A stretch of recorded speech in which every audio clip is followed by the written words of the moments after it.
Welcome back to the Motivational Intelligence Podcast, where we talk about strengthening the mind with the third and most important category of intelligence. I'm Sean Johnson, and today we're bringing you an interview between Dave Naylor and Rob Gilbert. And this is the bio that Rob sent to us, which is actually hilarious. So instead of editing out his self-deprecating humor, I'm going to read it to you exactly how he sent it to us to give you a feel for how funny this guy is, in addition to his impressive career track record. So here goes. It is with great wailing and gnashing of teeth that we introduce Rob Gilbert Sr. to the podcast. Rob is a Virginia native and has 36 years experience in the areas of sales, marketing, leadership, and sales management and process consulting and coaching. Since his start in the office equipment industry in the early 80s, Rob has spent many years in the field of office automation sales, sales management, managed print methodologies, SFA utilization as a means of pipeline building and management, recruiting, team building, and accountability, and leadership training and consulting. Rob currently serves as CMO for ImageNet Consulting, LLC, where his primary areas of focus include pipeline oversight and management, training and coaching of sales and sales leadership, some training coordination and recruiting efforts, and enterprise branch assistance where needed. He ends it with, "We are underwhelmed to be speaking with him today and hope the podcast is over quickly." So with that, please enjoy this episode with a one-of-a-kind personality, with a guy who's got some great stories, Rob Gilbert. The Motivational Intelligence Podcast is produced by the team at 2Logical. 2Logical is an international corporate training firm and the world's leading expert in motivational intelligence, which is the ability to understand, manage, and change the motives people have. 2Logical offers over 30 different keynotes, workshops, and full training courses to small, medium, and large Fortune 500 companies in 53 countries, a lot of which you're probably familiar with: Pfizer, Bank of America, GE, Constellation Brands, P&G, and more. All solutions are completely customized, and the feedback from these sessions will blow your mind. If you have any training or speaking needs or just want to say hey, head over to 2logical.com.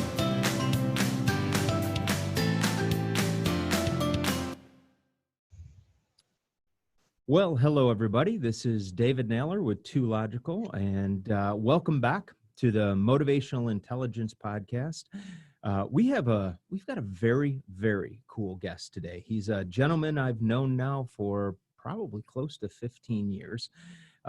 He is the Chief Marketing Officer for ImageNet Consulting. They are, in and of themselves, a very wonderful case study of how organizations can shift and adapt to the marketplace to be able to change given market dynamics and market disruption. So they're an organization that went from being a typewriter repair company back in the 1950s. Today, they are a technology firm that counts some of the largest corporations in the world as their clients. As I mentioned, Rob's their Chief Marketing Officer. And one of the things that I've always admired about Rob is Rob has this very unique ability to simplify the complexities of life and to be able to identify the patterns that influence success. And it's something that he's done throughout the course of his career. And we'll talk a little bit about his career path. And he's had a very interesting and collective career path that has brought him to where he is today. Rob is also one of those people who, if you've ever met somebody who's an old soul, then you'll have a sense of who Rob is. He's a gentleman who, when you listen to him speak, you very quickly realize that the wisdom that he has far exceeds the years that he's been walking on this planet. So he's a very interesting and a very unique guy, and I think you'll very much enjoy the conversation we have today. So Rob, welcome to the podcast. Thanks, Dave. I really appreciate the invitation, and I'm looking forward to spending some time and talking with you today. There you go. Well, Rob, each of us, we're all shaped by the people that we surround ourselves with. We're shaped by the things that we learn through our journey, and and we're also shaped by the various experiences that we have. And you, as I mentioned in the intro, you've had a pretty interesting and eclectic career path that's led you to where you are today. So if you would, share with us a little bit about how your career started out. Actually, I find some irony in this, in that you started when you were a teenager in the typewriter repair business, and today you work for an organization that also started. So your career's kind of come full circle almost in that sense. But tell us a little bit. Yeah, well, as you said, I started off, I live in Virginia in a rural town, rural city, and really great traditional childhood, good upbringing, good home life, great place to grow up and raise a family and be and exist and live and thrive. At the time that I grew up, and I guess our relative age, technology started to take off and go into different ways. I ended up going to work for my father when I was still in high school. He owned an office equipment company, and I went to work for him delivering some supplies and typewriter ribbons and things like that.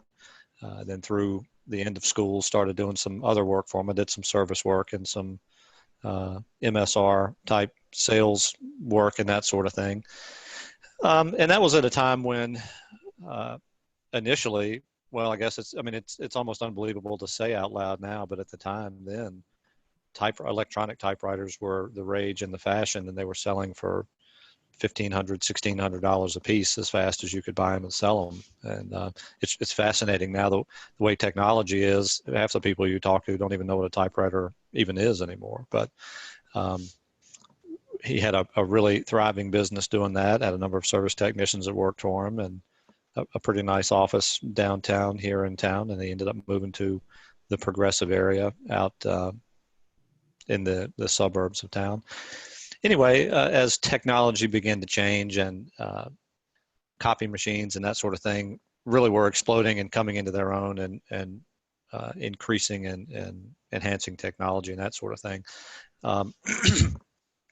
businesses like his, and not unlike ImageNet and those kinds of companies, were really trying to find what their place was and which model they went into and so on and so forth. And of course, this company selected its direction that it was going to go in, and that was to kind of stay in the service related vein, which is great and fine. But as things tend to go and as businesses tend to go, it had its struggles as all small businesses do. So at the time I took on some other sales related activity.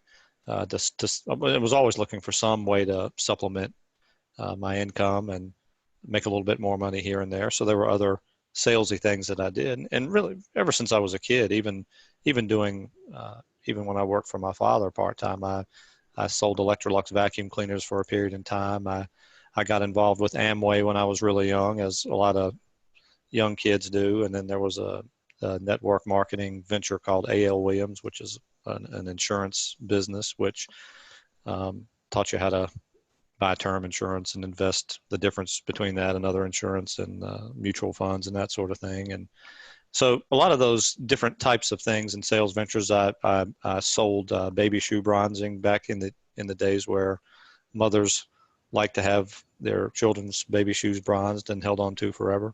So there were a lot of things like that gave me really neat interactions with people and with the sales and the sales motion. And I worked for a car wash for a period of time, selling car waxes. So did a lot of those kinds of things to supplement what it is that I was doing during the day. Rob, tell us, because you had shared a story with me. It's kind of a neat one, actually, and I think in a lot of ways, it sort of helps people understand you. Tell us a little bit about about that car wash and what you did there, and really the lesson that you learned from it. Well, it really is a neat lesson, and when I tend to get a lot of times I tend to think of things in a pretty black and white way. Sometimes it's good. Sometimes it becomes a hindrance even to me, because a lot of what we do in leadership and management and sales, frankly, can be a little bit gray. But I think there are some things that relate to our high payoff activities that are pretty black and white. If you do these things this way for this period of time, some other things happen over here on the other side. And when I was working for the car wash, I went in on the first day and I noticed some analytics up on the wall and different labor per hour and sales per car and all this other stuff. And one of the number, it was just a big lobby number at the bottom of the page. It was $2,132, I think it was, or something like that. And so I asked the manager at the time, what is this? I understand these other numbers, but what does this number represent? And she told me that that was the goal for car waxes that the car wash was supposed to sell. And the cool thing about that was supposed to be that whoever she deemed to sell the car waxes, if the store met its goal for car waxes, then the person selling the car waxes got 10% of that. Well, that's pretty easy math. $2,100 times 10% is $210, which at the time was a whole bunch of money to me. So I asked her, I said, has the store ever made its goal? No, we haven't. We sure haven't. And I said, well, we're going to meet it this month. And so in looking at the other information for the car wash, I sort of gleaned that about 100 cars a day came through this particular car wash. So it really wasn't brain surgery at all. When the cars come in, someone greets the people and asks them what they want, what type of car wash and so on and so forth they want. And it's at that time you can ask about car waxes. So I just asked every single car that came in the lot every single day if they wanted to get their car waxed. And of course, a handful of them each day did. Some of them said they didn't, but then I found out pretty quickly, if you say, are you sure? Your car's pretty dirty, looks pretty filthy. Some of them would get offended by that, but then they didn't want to be driving around in a filthy car, so they too would get their cars waxed. So it became just a function of pure mathematics. X number of cars come in, you ask every single one, X number buy, and before you know it, at the end of the month, I think the number that we ended up doing was $2,700 or $2,800 or something like that. Next month, we did a similar thing to the point where the manager ended up having to hire a separate person just to supplement the other person who was doing car waxes because they were getting themselves worked to death. And it was, apparently it was such an interesting thing or an unusual thing for it to have happened like that, that the vice president of the chain of car washes actually came down to the store where I was working and stood beside me for 7 hours one day just to make sure I wasn't doing anything illegal, selling car waxes. They just couldn't believe it. To me, it was pretty simple. It's just you ask everybody, and if they say no, if they give you a little simple sales resistance, you push back and ask a couple more questions, and maybe yes, maybe no. And they go on about their way. But so that's that. The lesson to me was, it's in the ask. It's just a question. The answer can either be yes or no. If it's yes, okay, good. But it's from a goal attainment perspective, this is the number. This is how many come. This is how many have to buy out of this number that come times this many days in a month. There you go. And so it was pretty simple to me. Isn't it amazing? I mean, you just summed up sales in about 10 minutes, and yet there's so many salespeople out there who, for whatever reason, that simple logic eludes them. It really is, and it's I find it today. I've been in sales for 36 years now, and I find it to be the case all the time. Even those of us who've done it for a while, and it doesn't take that much really to lose your way when you perform the same sales motion over and over and over. But particularly non-tenured sales consultants or the younger ones who are learning their craft and going and trying new things and all of that. I cannot go a week without asking the same 4 or 5 questions and getting the deer in the headlights look. And again, I think when we talk about things like high payoff activities and what are those things? High payoff activities are just these are the 3 or 4 or 5 things that I must do every day, every week, every month, repeatedly and diligently, so that my sales pipeline and my pipeline of opportunity and my sales and my quota and all that will continue to be met into perpetuity. It's just astounding how often you can ask the blocking and tackling type questions to the same people and fail to get the answer that you need, because they either don't want to believe it's true or haven't gotten into the correct habit of practicing it long enough to know that it is true. Yeah. So to that point, Rob, I mean, because it's one of the things where you've really excelled, and you've done just a great job, and to no small extent, it's why Imagen has grown the way that it has. How do you groom those new salespeople as they're coming in, and and really get them to buy into those high payoff activities that you're talking about, and how do you keep them focused on those things?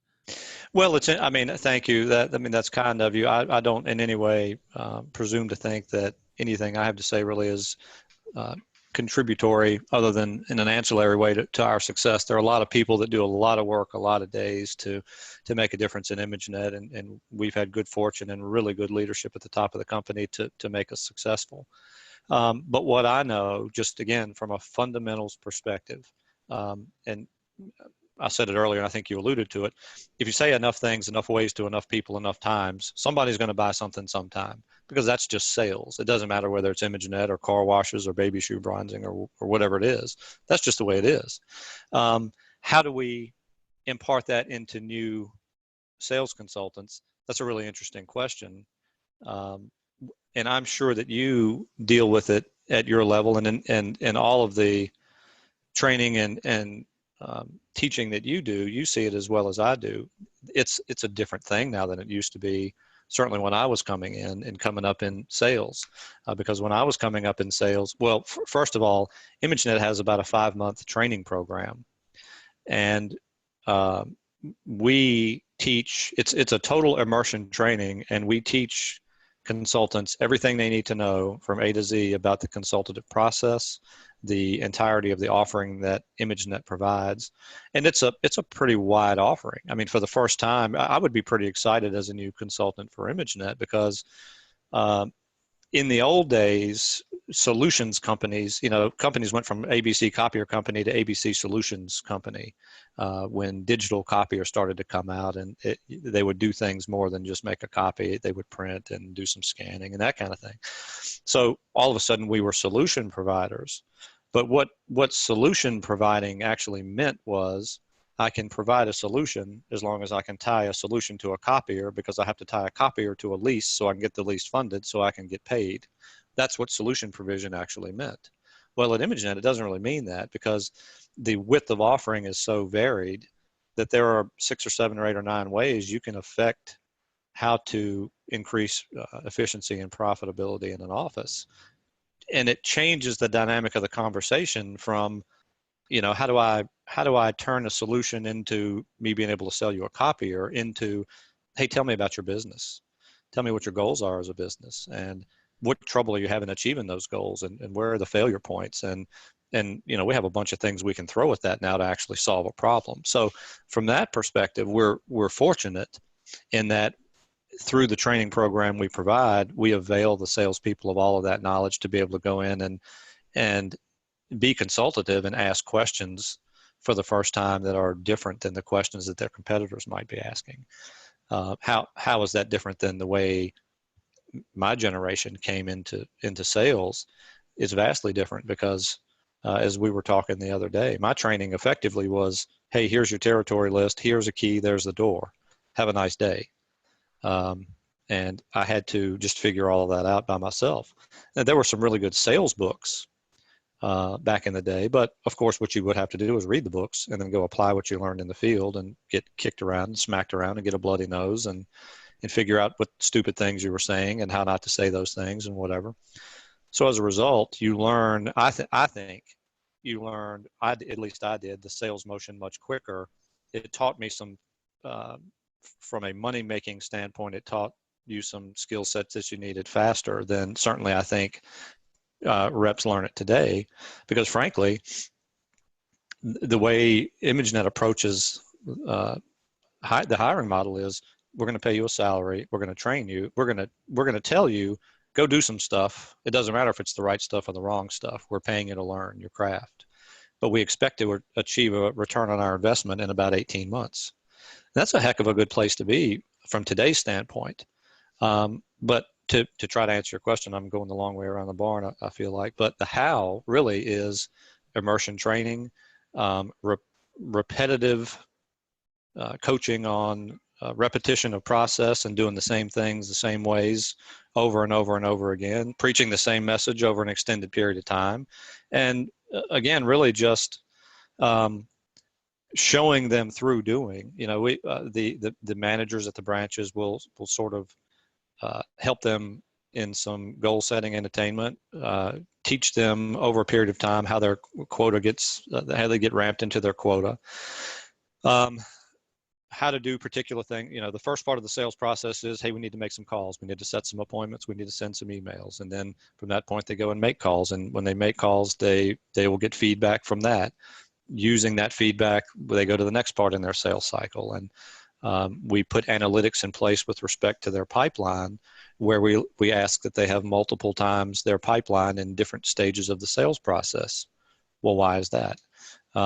If you have 25 times your quota working in the top of your sales funnel and 10 times your quota working in your 90-day sales cycle, then by the time you get to your 30-day closable, if you have 5 times your quota working, if you're only ever good enough to close 20% of the sales you work, you'll be at your quota. So we do a lot of those kinds of things to try to make it foolproof, that if you do these things this way for this period of time, we have a realistic expectation you'll be able to sustain yourself and achieve the goals that we have for you. And that's, again, vastly different than the way things used to be. But I think it has to be, because the way this generation is learning is much different. They work a lot more in teams, and they are awash in information that they have to manipulate a lot more. And I'm finding that there's a whole lot.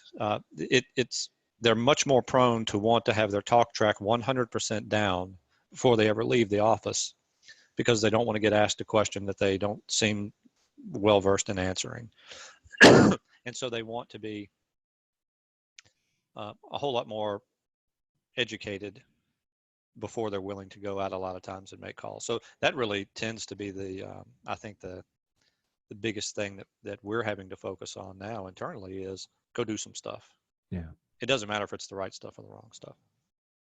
So Rob, one of the things, you use the term high payoff activities, and that's, one of the things I've noticed in talking with you is that you're very good at figuring out the patterns, so what are even in how to, how you should be building your pipeline, like you just shared. But, you do the same thing I've noticed with people as well, where, you can look at a manager, or you can, look at a salesperson, and you can figure out that, what's the pattern, or what's the Achilles heel for this individual. So how do you figure out those patterns, and how do you figure out, what really are those high payoff activities? Well, I think in any type of role that you have, some of them are just innate. I mean, sales just by itself tends to have a handful of things that must happen in order for a sale to happen. And we talked about those, and I guess most salespeople know them. You have to know your product.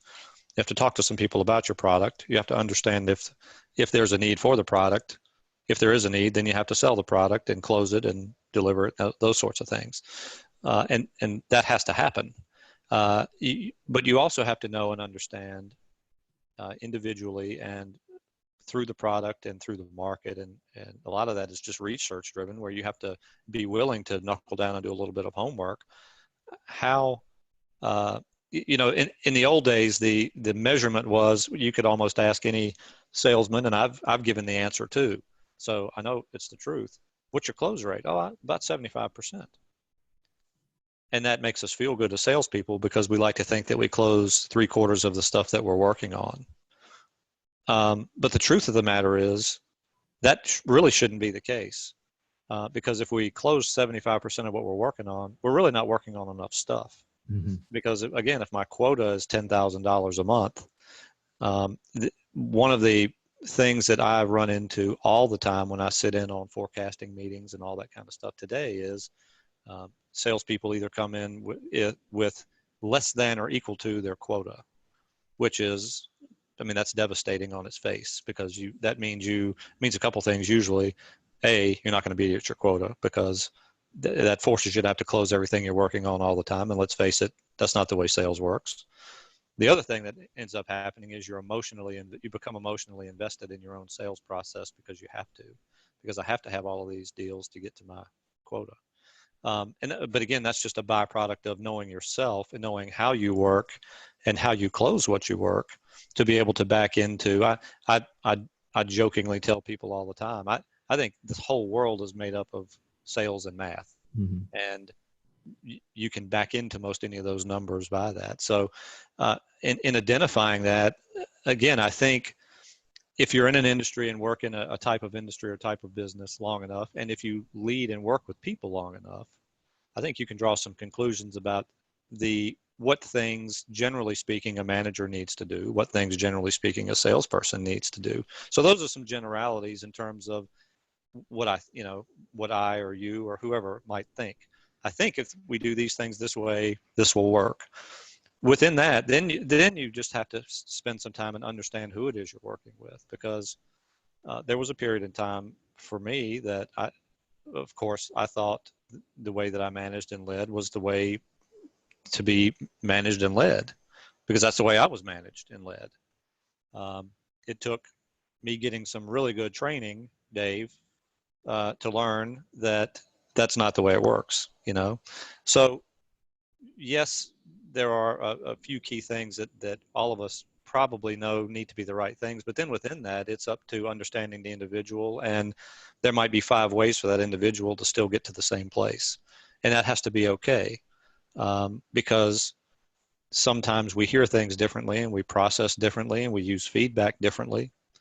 And I was working with a couple of managers one time on a rep that they just had a terrible time getting him in line with the other reps on the team.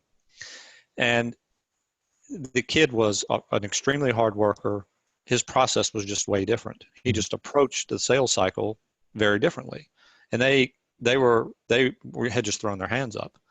And we were about ready to get rid of him. And I said, why? Well, he just doesn't get it. Well, what do you mean he doesn't get it? He's just not working like everybody else. We can tell everybody else to go do such and such, and they go do it. And we tell him, and he just is off on this own deal over here, and he does. Is he working? Yeah, he's working, but it's just a different thing. And I used this statement for the first time then, and I've used it a lot since. And I think it really is true for all of us, not just in sales, but really in life. And I reflect on it a lot myself. I said to them, maybe it's not that he's not hearing what you say. Maybe you're just not saying what he can hear. And I think that really is true. A lot of times we have to just repackage what it is we think we need to say, whether it's to a manager or to a sales rep, in order for them to be able to hear it in the proper way. So again, a lot of that is just a lot of the things you talk about, active listening and knowing your client, so to speak, right? Knowing your manager, knowing the salesperson, knowing how they work, knowing the sales cycle and process. And, golly gee, that's a lot of work. That's a lot of work for a manager to know all that stuff and be thinking about all that stuff. But I think it's the most important thing you can be doing is understanding that. I hope I'm answering your question. Yeah, you absolutely are. And I think you're so right. And, you talked, so often, and you do see that. You see people, they point their finger outside of themselves, and, he or she's not getting it, or, he or she's not listening.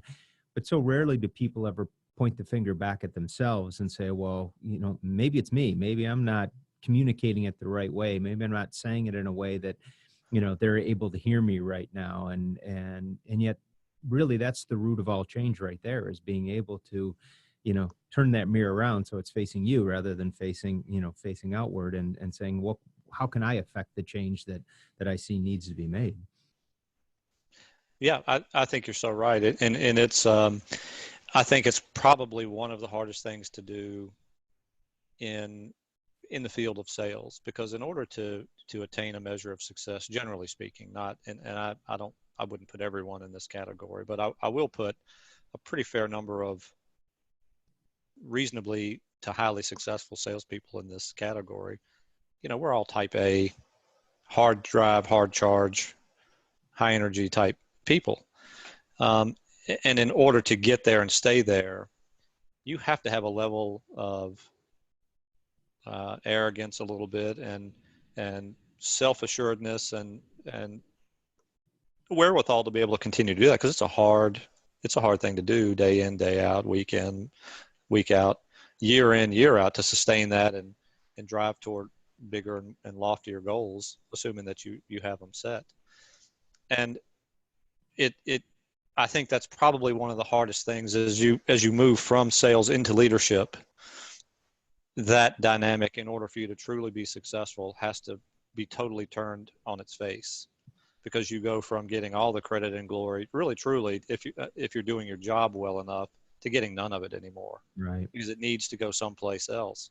And it's your ability to see through that and get over yourself and let that be the case. It's a hard thing to do. I mean, it really is. It's not a natural thing. And when we talked the other day, it's when you become a new manager, you feel like you have to be managing something all the time. Even if there's nothing to manage, you feel like you have to be doing that. And your egos tend to get in your way a lot, and which disallows you to hear what you need to hear sometimes. And humility is a much tougher thing to get past and get beyond. But I think experience and age ultimately gets you there. I think if you do it long enough and care enough and listen enough, like I said the other day, I know that what I do isn't the only way of doing things. I know that what I do works because I do it and it works. Mm-hmm. But I also now know there's lots of other ways to get to the same place, and that's fine. As long as we all get to the finish line, how you get there is not as important. Sometimes it's probably more important that there are a lot of ways to get there, because there's a whole lot of satisfaction truly in coaching someone to the point where they see the finish line and then build a plan to know how to get there. And it's their own way. It didn't have to be your way or anybody else's, but it's their own. And when that light bulb goes on, that's pretty satisfying. Yeah. So Rob, obviously, and you kind of touched on this a moment ago, and I'm curious, as a young salesperson, when you were starting out in your career and you were in sales roles in a lot of different types of industries and things like that. So you had a wonderful training ground in that sense. But by the same token, back in those days, as you touched on, it was, here's a territory and here's a telephone and go get them, killer, and there wasn't all the support systems and things like that. And one of the things I think it's one of probably the biggest thing actually that kills promising sales careers is just that negative self-talk that people have in their head. And so they talk themselves out of being proactive. They talk themselves out of, making that extra phone call. They talk themselves out of asking for the deal. They talk themselves out of asking for referrals. So how did you develop that self-talk that allowed you to succeed in the beginning of your career? Well, that's interesting. First of all, I had a good role model in my own father. He, while he didn't specifically say, this is goal setting, this is, how you do it, in lots of areas of life, he did show me how to achieve goals through hard work and that kind of thing. And of course, from that generation, that's pretty much what goals were all about at that point. And so he did show me that.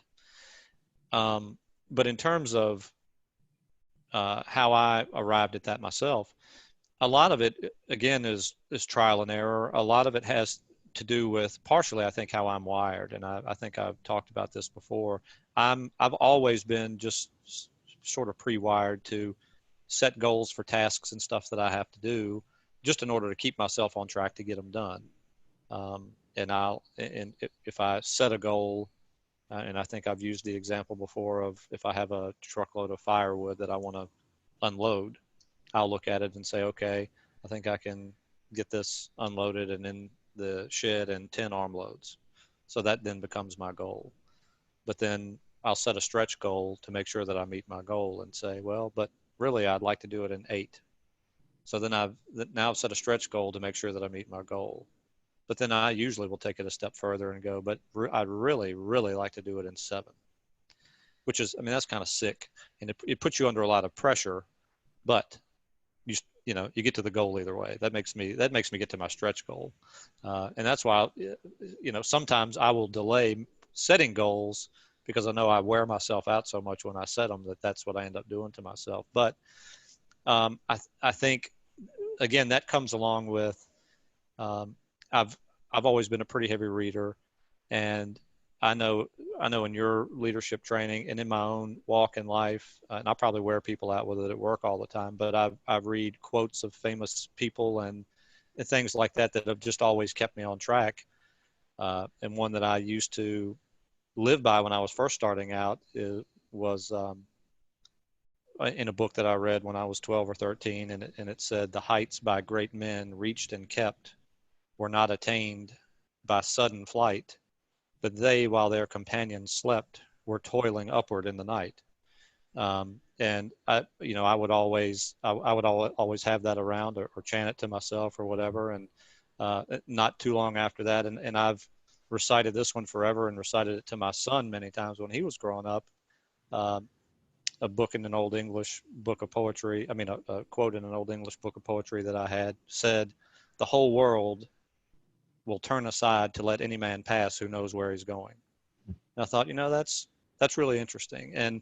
And I always tried to carry myself that way. And I've told him, and it really is true. I've told my son, even if you don't know where you're going, look like you know where you're going, because you'll be absolutely astounded the places you get into by standing up, walking and moving with authority, and leading your life that way. And so you just have to, or at least I did, I tricked myself into believing those kinds of things. And again, I think early on, even when I was a really young kid and I would go around knocking on doors, asking for yard work to do or gutters to clean or something to paint to make money to buy a bike or whatever the case was, I just learned pretty early, if I knock on every door in the neighborhood and 3 people say yes, and I paint one fence and clean one gutter and do this, that's X number of dollars. And I had to do that. I had to knock on X number of doors. And you just come to the realization that everything kind of becomes an if-then statement in your life. If I'm willing to do these things, then this over here, which is a great clarifier. And so, Rob, you and I've talked about this before, and you are decidedly, you've done a wonderful job in goals. You talked to us about how you set, stretch goals on your stretch goals to hold yourself accountable. I remember you shared a story one time about early on in your sales careers where you had figured out that you were capable of hitting your quota numbers, so you figured out ways to to make it more challenging for yourself, to keep yourself kind of motivated, engaged. Share, if you would, share that story. I always love that one. Are you talking about the self-sabotage? Is that what you're asking me about? Yeah. Yeah. Well, as things go in sales, you evolve into different things. And so when I was first in sales and with the here's your territory list, here's the key, I knew if you pressed the green button, a copy came out. And that's really all I knew. So I developed a plan. I knew I had a big fat territory list and I had to say something to some people. So I developed a talk track, and I would try it X number of times and toss it out and whatever.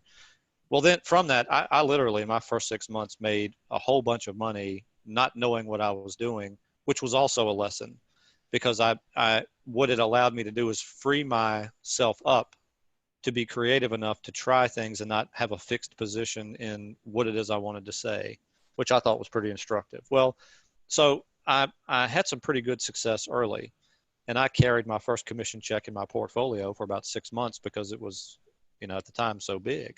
Well, as sales go, for those of us who've done it a long time, after a period of time, that doesn't thrill you anymore like it used to, because you're just used to doing it and you expect to do it. And if you set goals for yourself, you set yourself to the next place. So then you need a bigger takedown to do and a bigger deal and a bigger transaction. And after a fashion, that doesn't work either, because you're used to it. So you can't get the thrill of the hunt the way you used to get it.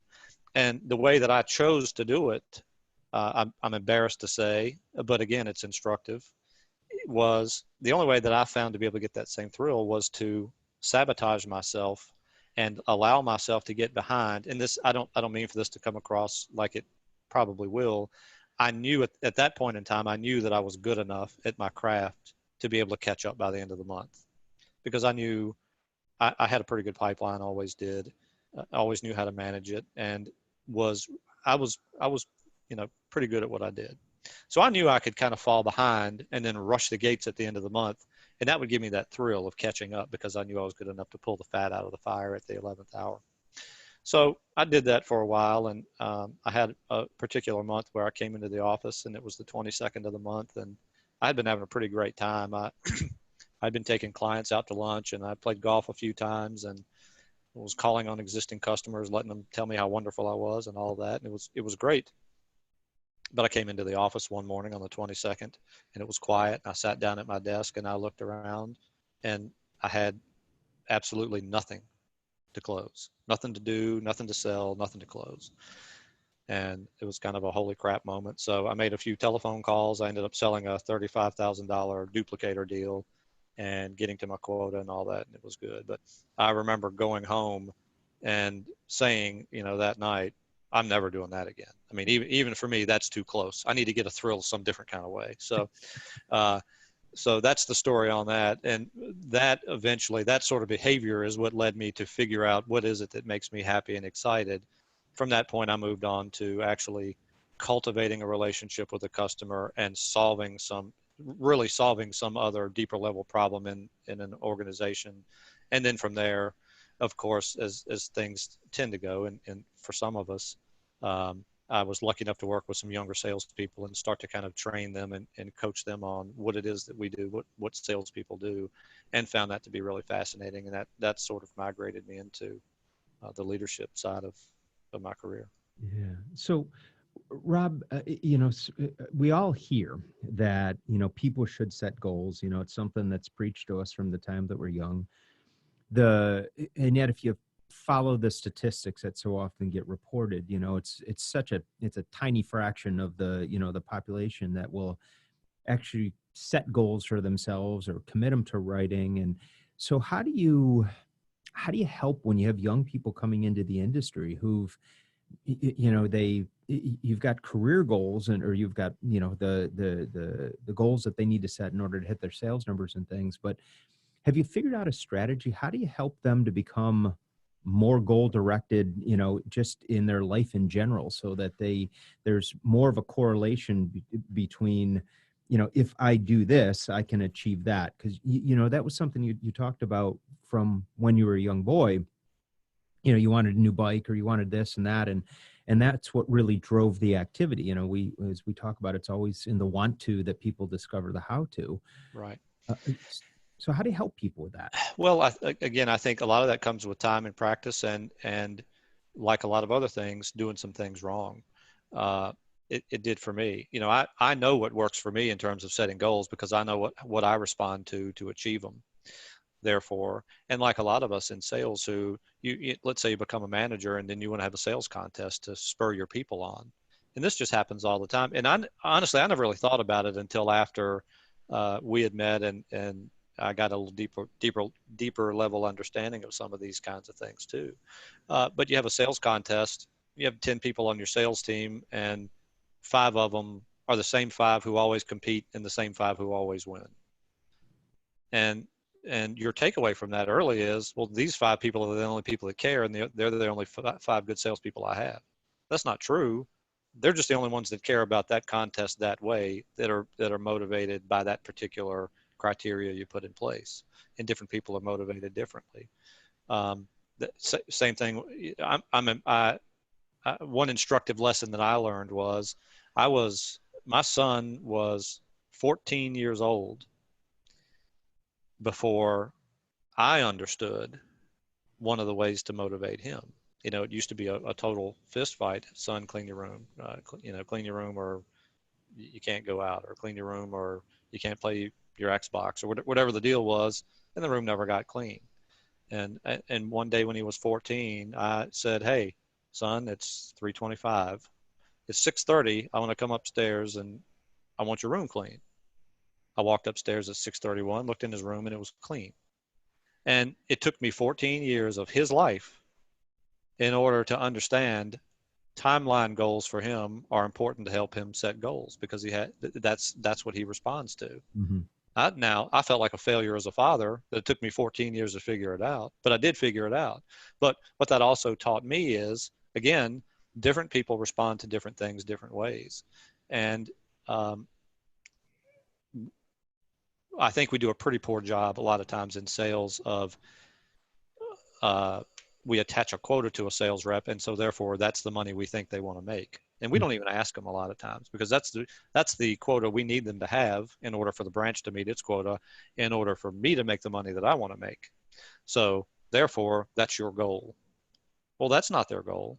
And in many cases, and you've talked about this before, there are lots of times where you talk to people about goal setting and they look at you like you have three heads, because nobody's ever talked to them before about setting goals or achieving goals or how to even go about setting a goal.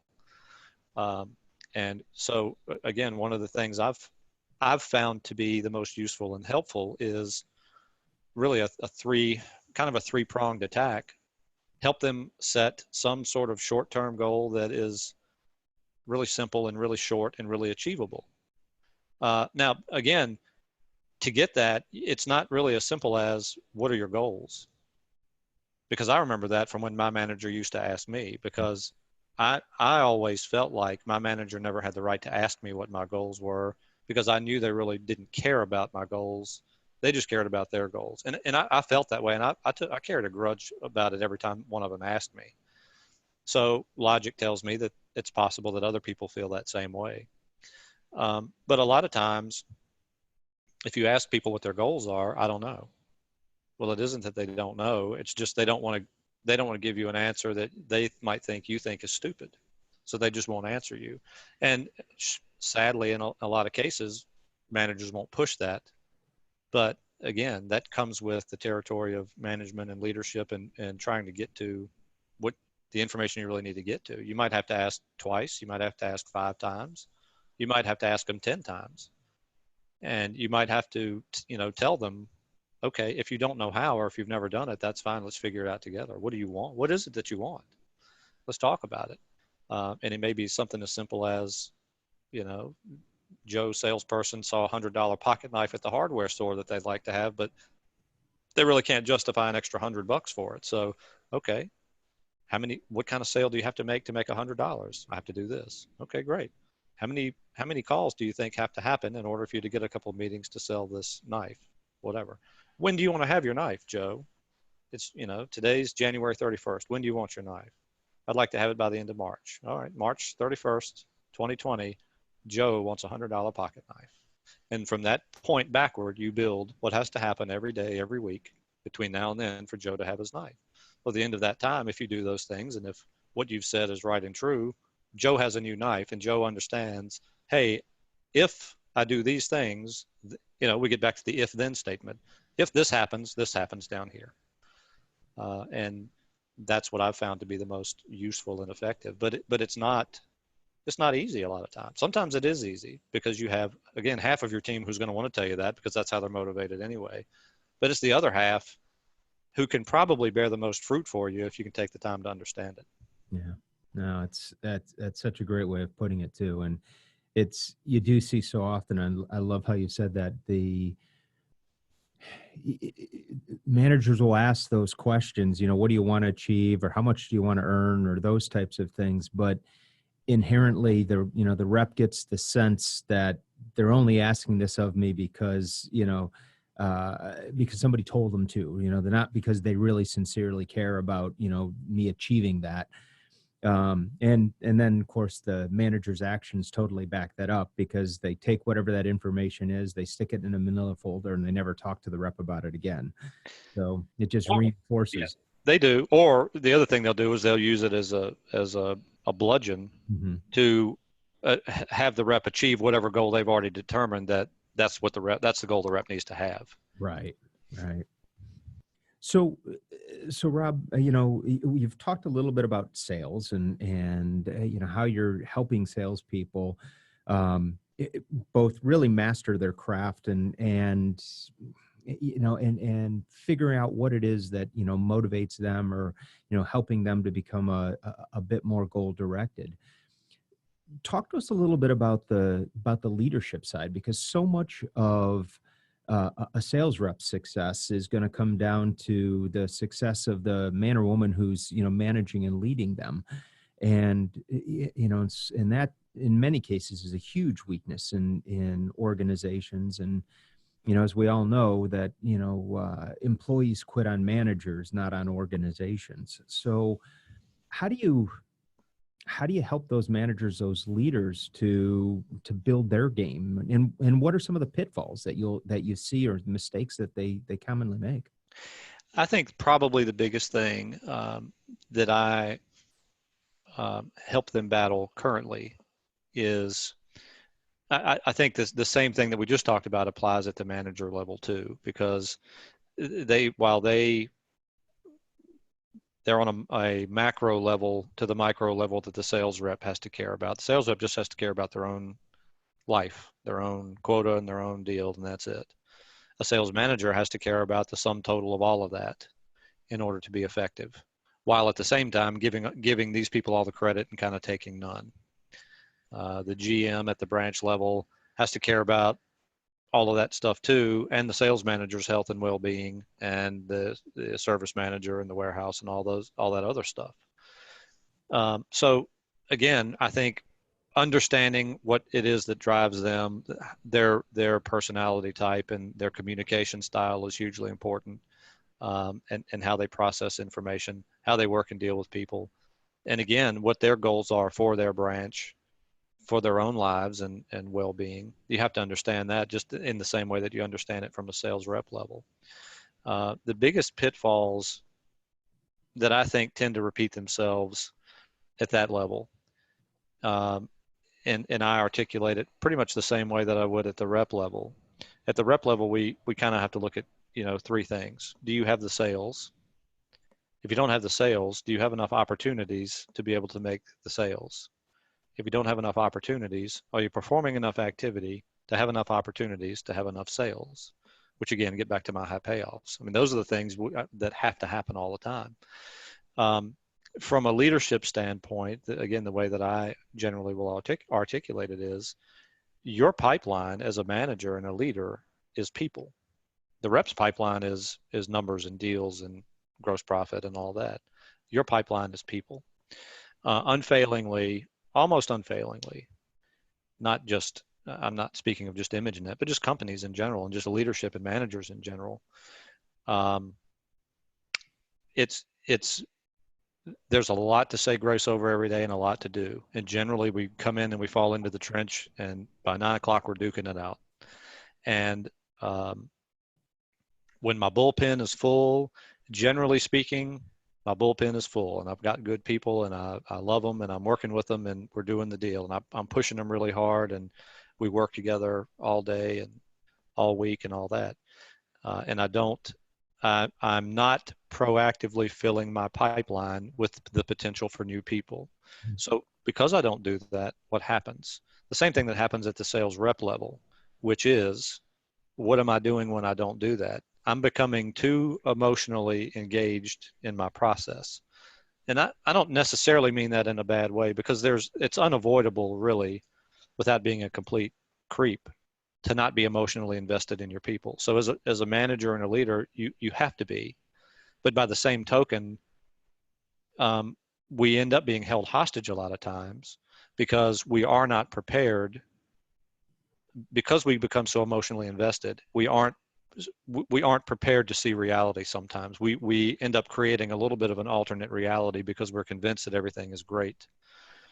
And we fall into some bad habits usually. And so I don't look for people until I have a need. When I have a need, then I have to find somebody yesterday, because again, I've got a big gap where some profit used to be, and I have to fill it, which means I have to run out and interview a bunch of people and try to find the best of those people and plug them in and still wait 6 months to get some sort of a return. Where if I'm proactively always looking and always have 3 or 4 or 5 people at the ready, not only am I always prepared to plug someone in if I need to, but I'm also really more prepared, not for the successful reps that I probably really don't have to worry about, but what I do need to be prepared for is my rep or two that are at 60% or at 50%, or had a really bad quarter. They had a good first quarter and they were at 100, and they had a bad second and third quarter where they were at 25.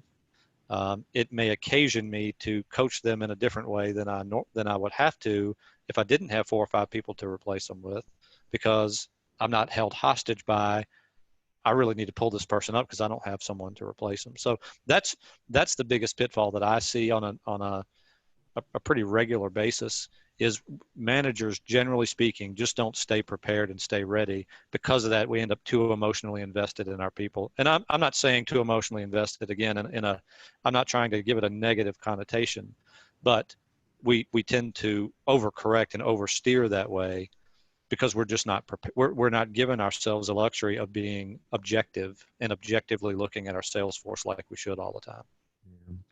I remember a manager one time, he had a wonderful saying that he said in a class. He said, I spent a lot of years in my career trying to figure out, what's worse, bad breath or no breath.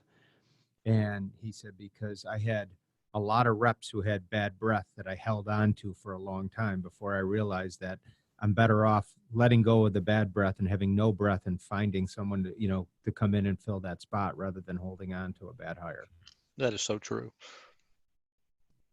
So Rob, one of the things that we see quite a bit, and I'm curious your perspective on how you help people with this, is obviously as a manager and leader, people, they intuitively know that they need to invest their time and their energy in coaching people and mentoring them and developing folks and doing those types of things.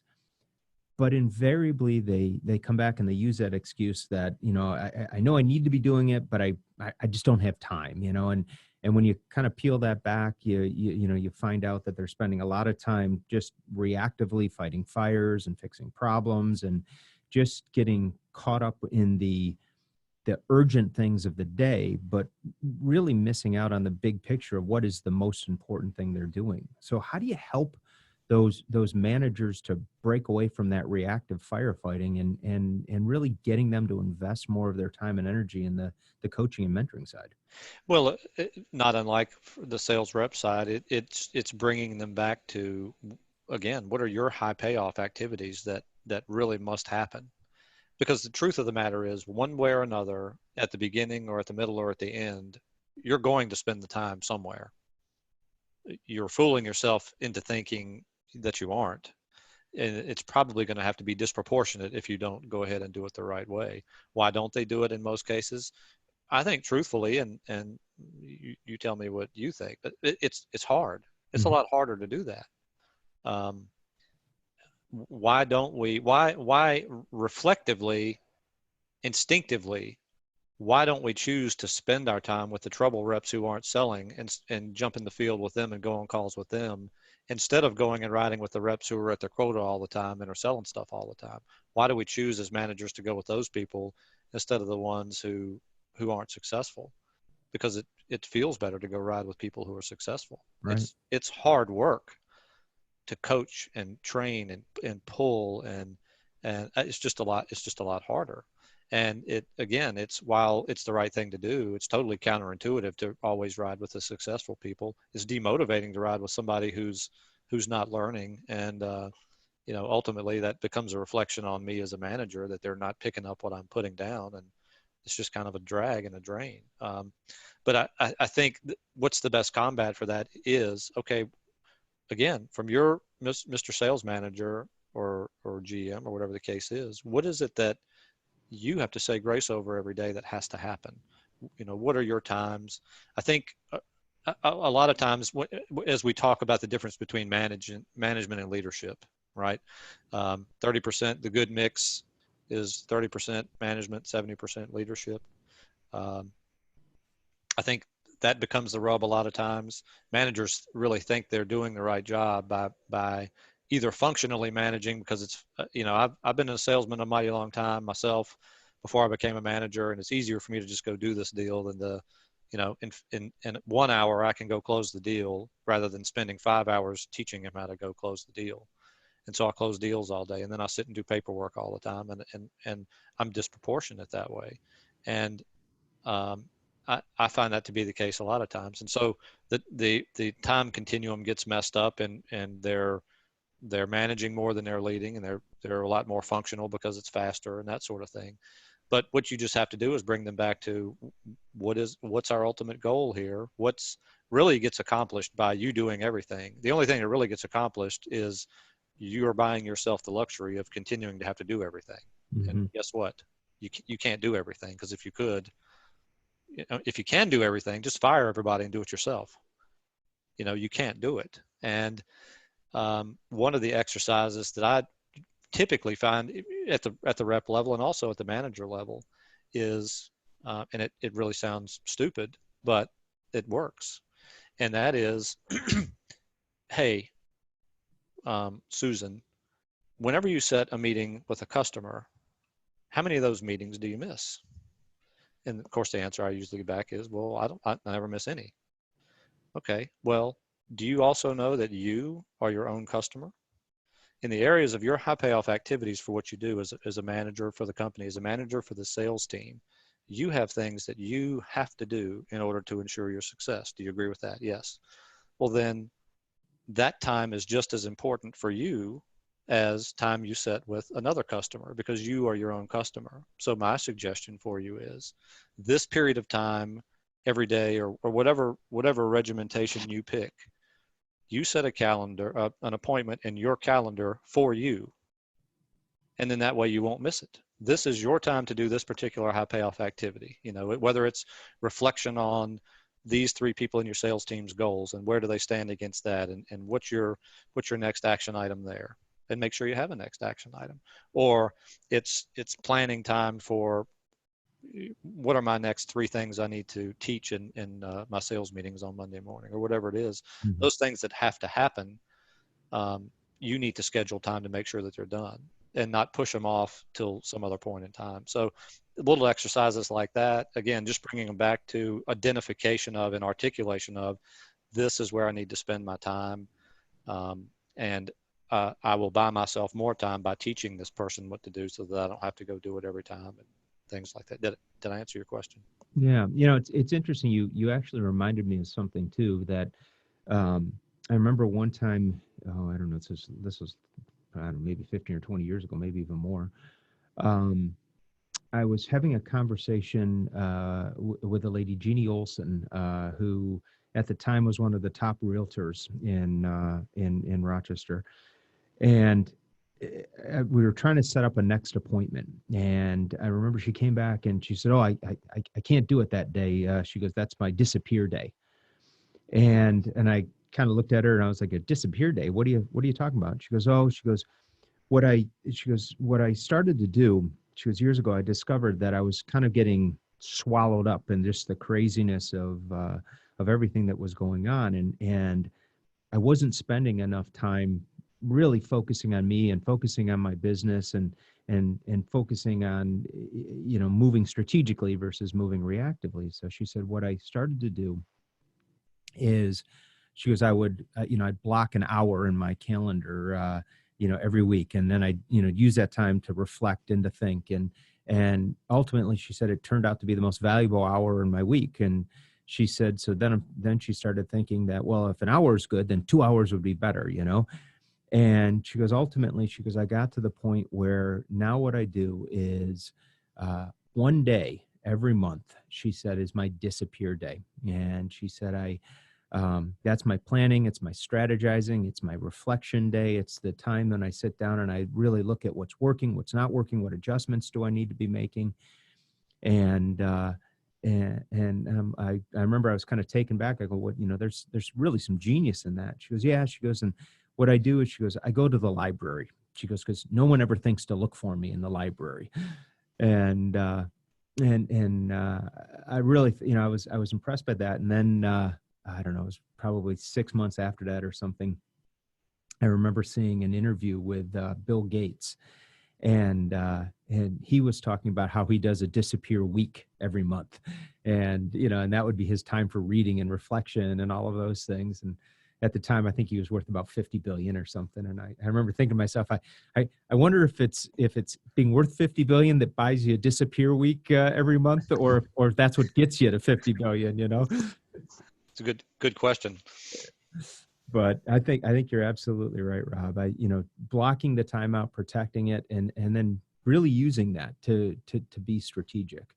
It really is a 1-2 punch, because you can say that, and again, it's just like the old saying goes, after all is said and done, there's a whole lot more said than done. And it's easy to say that, and it's easy to do it, but again, that becomes a habit. It's a goal that you have to set, and again, it becomes so many of the things, again, not to make this a commercial necessarily for Too Logical or leadership training in general, but it really is true when we talk about how we arrive at the things that we need to do, how your subconscious and your conscious mind work in relation to each other. Again, so many of these things are a force of will or a force of recognition, or putting it in a place where it has to be dealt with and has to be thought about, and assigning a timeline to it and a date to it, and this will happen at this time. It makes your life, or has the potential to make your life, so much easier and buy you so much more time. Again, and I had a friend that I was talking to the other day who was really having a lot of challenges in a bunch of areas of his life. And like so many of us do, because of it, there's just 50 things sitting on a plate spinning around, and nothing gets dealt with. And he's a great friend, and he's a huge procrastinator, and he knows that, and he knows I love him. But one of the things that I talked to him about was, could you develop a list management strategy for that? And what I mean is, pick the things that are on that plate and sit down and say, okay, whatever, pay my house off.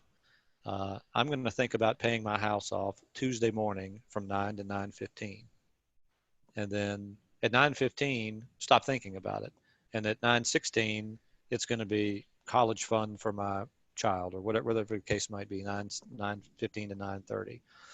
And then what that allows you to do is spend dedicated time just on that one thing, blocking everything else out, because you can do a lot in a short period of time if you think about just one item. And then when you finish thinking about it, come up with your solutions or whatever they are, move it to the next time that you think you're going to think about it, and then give yourself permission to not have to think about it, because you already know it's something you're working on. And then you move to the next thing. And I think that's as much help as anything else, is allowing yourself dedicated time to actually fix problems. But then I think the second part of that is just as important, which is allow yourself the permission to not have to think about it anymore, because and that's that. I don't think it's ever been necessarily addressed in leadership training that I've had, but I think it's true. That then becomes leverage for the self-conscious, that is okay to be plopping back there, because it's going to come back to the forefront in my conscious mind at my next appointed time. So I think that's a great way to leverage both ends of the spectrum on that. I love that. I think there's some real genius in that, Rob, because you're right. So often people are overwhelmed by the magnitude of everything they have going on in life, and they sit in that overwhelmed space and do nothing. And so just to break it down in, a methodical way, you come up with what is the next step that I need to do. And, then you have the sense that, okay, I'm making progress on this. So, and then, cycle back with yourself. So, you're coming back to it in a period of time. And you can see how in short order, what seems very overwhelming becomes, manageable, and you're proactively doing something about it. And thus you feel a whole lot more in control in your life. Yeah. So, well, Rob, one of the things, it's obvious that you're a wonderful student of life, and you're also an individual who, is constantly looking at what you're doing and is this working? Is it not working? What adjustment do I need to be making? And you shared with me a story a while back, and I believe the individual's name, if I remember right, was Randall Winger, I think it was. I think he was a gentleman who worked on your sales team and had given you or asked you a question or given you some advice at one point, which kind of shifted your career. Do you remember what happened there? Sure. Did I get the guy's name right? I'm not sure. You did. Dang it. Oh. You take good notes. Nice. Yeah, for sure. We, as I said before, we tend to lead as we're led. And it's interesting. One of my early takeaways as you and I started to work together was how grateful I know you must have been for the mentors that you had in your early career, and how gypped really I felt by some of the poor leadership that I got. In hindsight, I think it was good, because you don't really know what good is until you understand what bad is. Mm-hmm. In a lot of cases. So as a result of that, again, some of it's a byproduct, I think, of the time. Some of it's a byproduct of where the people that I work for were in their careers and in their lives, and in the amalgamation of sales and sales movement and the evolution of that, and so on and so forth. But the people that I worked for just expected me to do the job that they were paying me to do. And that was the expectation. And where I had come from before I went to work as the vice president of sales for the company where I was working with Randall was Icon. And I worked for an old Xerox manager there who was an old Xerox manager. And in the span of a 5-year period of time, I heard the words "good job" twice, because the expectation was, this is your job to do your job. And so therefore, that ended up becoming, through that experience, my expectation of salespeople that I worked with was, this is your job. I'm doing my job. I expect you to do your job. And what ended up happening is he had been working there for a while. He was a good guy and a good rep, and really likable and really nice. But he came up to me one day and he said, "Can I talk to you for a minute?" And I said, "Sure." And he said, "It wouldn't kill you to tell us when we're doing a good job every once in a while." And it really stopped me and took me back. And I said, "You know what? You're absolutely right. And I apologize for that. I haven't been good at it." And it made me realize that I wasn't good at it. And that's just the expectation that I had. And when you come up that way, that's a hard thing to combat, particularly if you're 10 years or so or more into that kind of behavior. I never forgot what he said, and I actively have goals for myself now all the time to be making sure every day in some form or fashion I'm giving some positive feedback to someone that I interact with all the time. It's just a goal every day, like doing sit-ups or push-ups or whatever it is that we do every day. I make a conscious effort to do that to someone every day, is give positive feedback. Hey, I appreciate what you're doing. I appreciate your job. You're doing good stuff. You're doing good work. Because again, the older we get, that stuff's free. Mm-hmm. It doesn't cost a dime to do it, and it goes so much further than other things that you can do.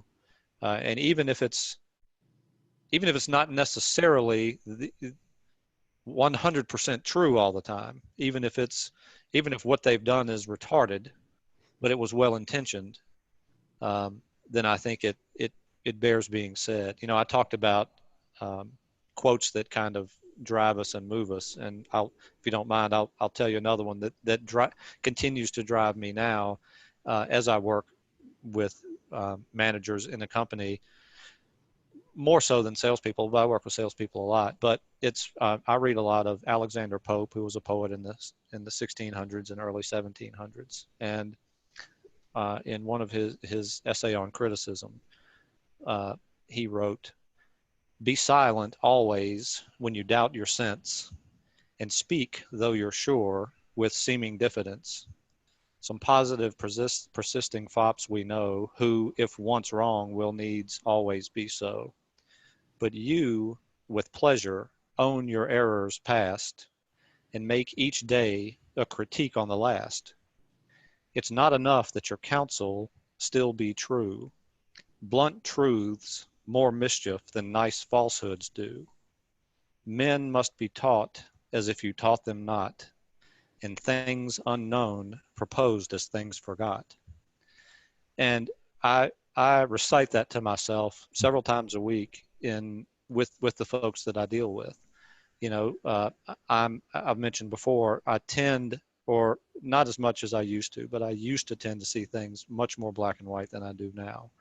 And I'm still pretty straightforward and pretty blunt a lot of times with information that I give, but it really is true. Sometimes being bluntly truthful can be a little more mischievous than just going the other way around the barn and yeah, that's pretty good. Have you thought about such and such?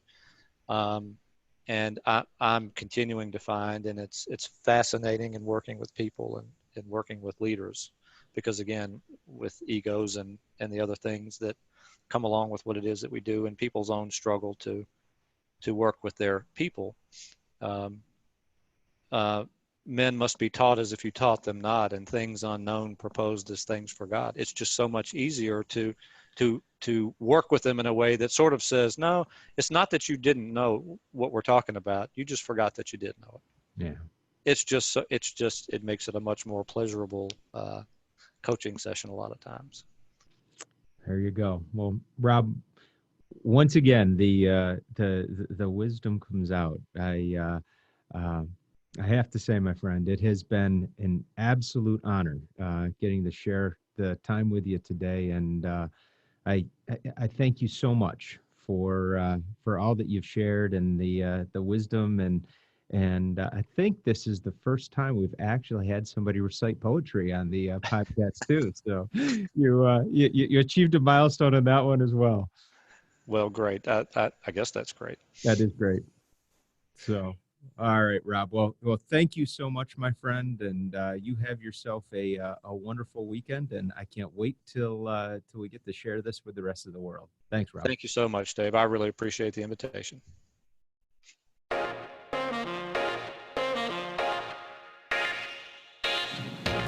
Hey guys, one more thing before you take off. This is Motivational Intelligence Insider. It's just a very short, exclusive email every Monday that comes from Dave, John, and the guests on this show. This is the only place they share their very, very best stuff, and it's delivered right to your inbox every single Monday. This could include exclusive tips for upping your game, articles they're reading, videos they're watching, stories from the road, and on and on. It's the best way to kick off your week, and this content comes directly from Dave, John, and the guests, and is only available to subscribers of Motivational Intelligence Insider.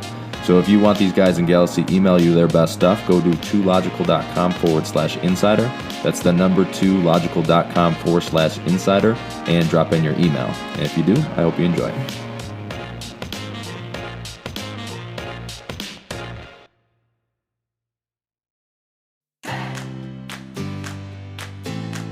The Motivational Intelligence Podcast is produced by the team at 2Logical.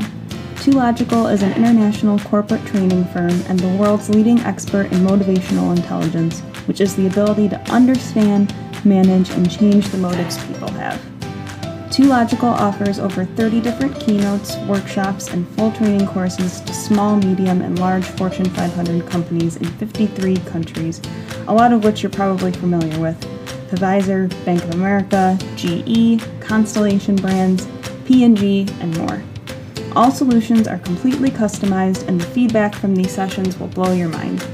If you have any training or speaking needs, or just want to say hey, head over to 2logical.com.